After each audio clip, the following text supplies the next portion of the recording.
Guess what time it is? Mama's story time. Yay! Well, hello, my darlings. Welcome to story time. It's lovely to see you today. We've got a neat story today. It's called The Silvertop Fairies.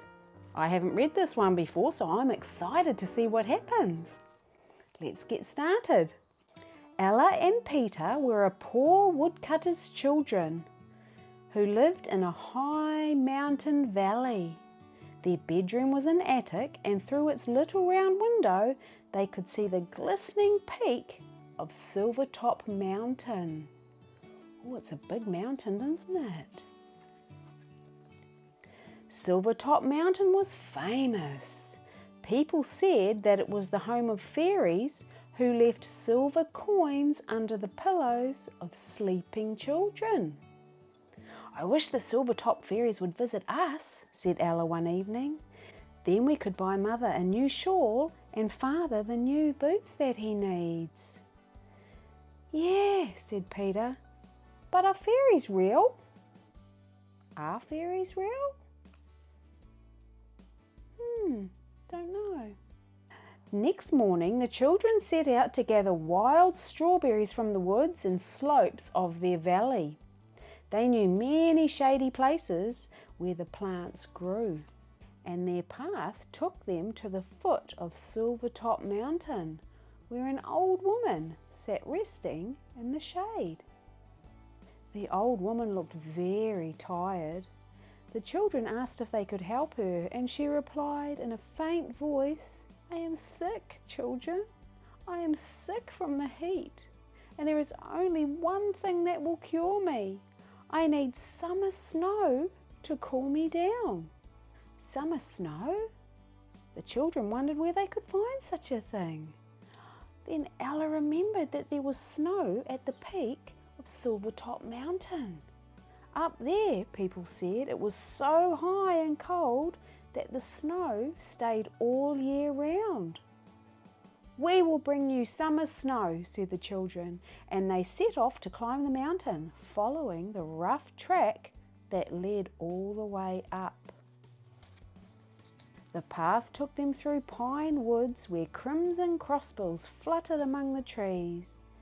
Ella and Peter went quietly, for they hoped to catch a glimpse of the Silvertop Fairies. The children saw no fairies, but they did spy a red squirrel building a nest of twigs high in the branches of a pine tree. Above the forest, the path led through high pastures. Cattle grazed there, and the tinkling of their bells seemed to fill the air with music. No fairies could be seen, but the pastures were dotted with lovely flowers. There were star-shaped flowers and trumpet flowers and flowers that burst like sunshine. In places, the pastures shimmered with 1,000 colours. The children bathed their feet in a chilly mountain stream. We must climb on now, said Ella. The old lady needs the summer snow, and we haven't found any yet. And so they climbed onward. The track led steeply up through places where the grass grew thinner and thinner. Bare rocks loomed all around. Hardly any flowers grew, only a few shy blooms which peeped out between the cracks here and there. They're getting up high now, aren't they? The children grew tired as they trudged on, and though the sky was still blue, they felt a great coldness in the air. Will we ever reach the snow? Asked Peter, lagging behind. Before Ella could answer, she saw a shadow flit among the rocks up ahead. Was it a Silvertop Fairy? No, but it was a beautiful creature which looked like a small deer. The deer leaped gracefully over the brow ahead. The children hurried up the path after it, and as they came to the ridge, they saw stretched out beyond sheets and sheets of dazzling whiteness. They had reached the snow at last. Hooray! Chorused Ella and Peter. They ran to the snow's edge and they danced there for joy. They made snowballs and tossed them at the vast blue sky. Then they looked back down the path that they had followed.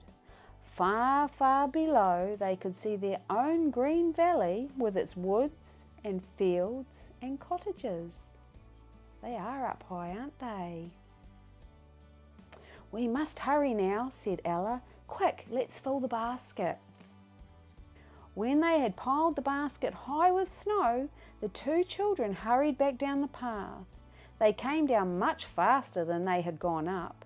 It seemed that in no time at all they were back at the place where they had met the old woman. She was still sitting there when they arrived. The snow from the mountain top had started to melt in the warm air of the valley, but there was still plenty left in the basket. The old woman smiled gratefully as they brought the snow to her.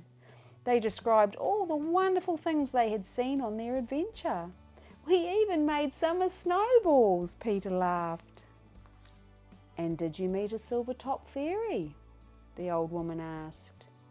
No, said the children, a little sadly. We climbed right to the top of the mountain and didn't see a single one. So we don't believe in fairies now. And they mopped her hot brow with handfuls of snow. As they did so, a strange thing happened. The old woman's wrinkles smoothed away. She became younger and younger, changing at last into a beautiful fairy princess. The fairy smiled one glowing smile, then vanished into thin air. What? The children stared back in wonder, and they found that the heap of snow in their basket had melted into a sparkling mass of silver coins. Wow! So the little old lady was a Silvertop mountain fairy after all. Wow, that was a cool story. The Silvertop Fairies. Do you believe in fairies? Māma believes in fairies. I'm sure they come to visit my fairy garden. Well, my darlings, I hope you like that story. I'm going to put some videos on for you right now. Here they come. Want some hay?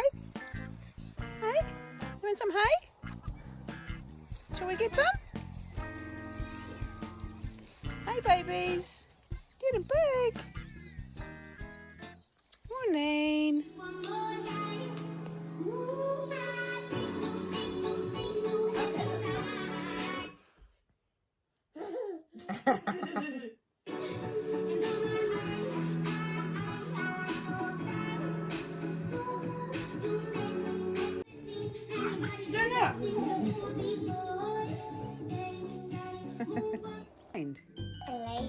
Oh, where did you find it? It was butterflies. And not up there. No, it's only little, eh? Yeah, we can't see it like that far. Yeah.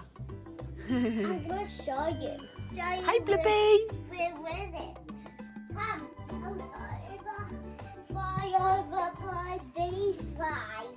Oh, it was stuck in there, was it? And I got them out. Good. You saved them. Yeah. You're kind. Where's Mummy and Daddy? Yeah. Here's my passengers. It's going to be an interesting ride. He loves you, Dave. He loves me kissing me. This is looking kissing. Yeah. I like to look at kissing.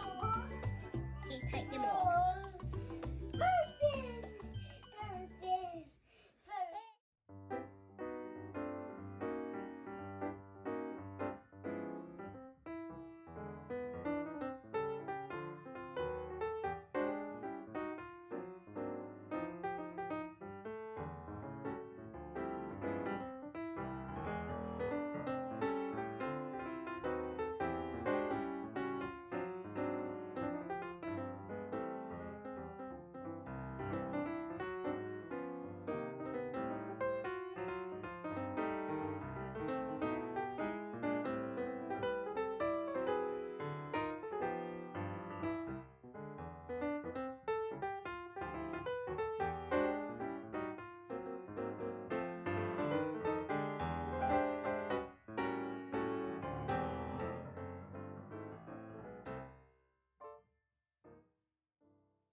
It's all right.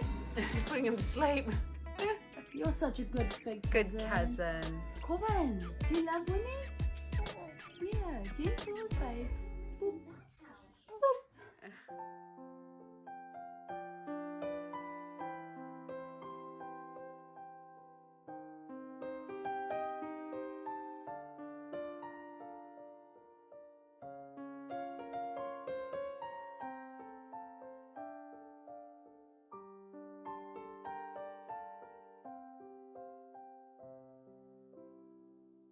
Well, my sweethearts, I hope you enjoyed those videos today. I hope you have a good day, and until I see you again, remember, be good for Mum and Dad, and what? Kind to each other. I love you, my darlings. Mwah. Bye.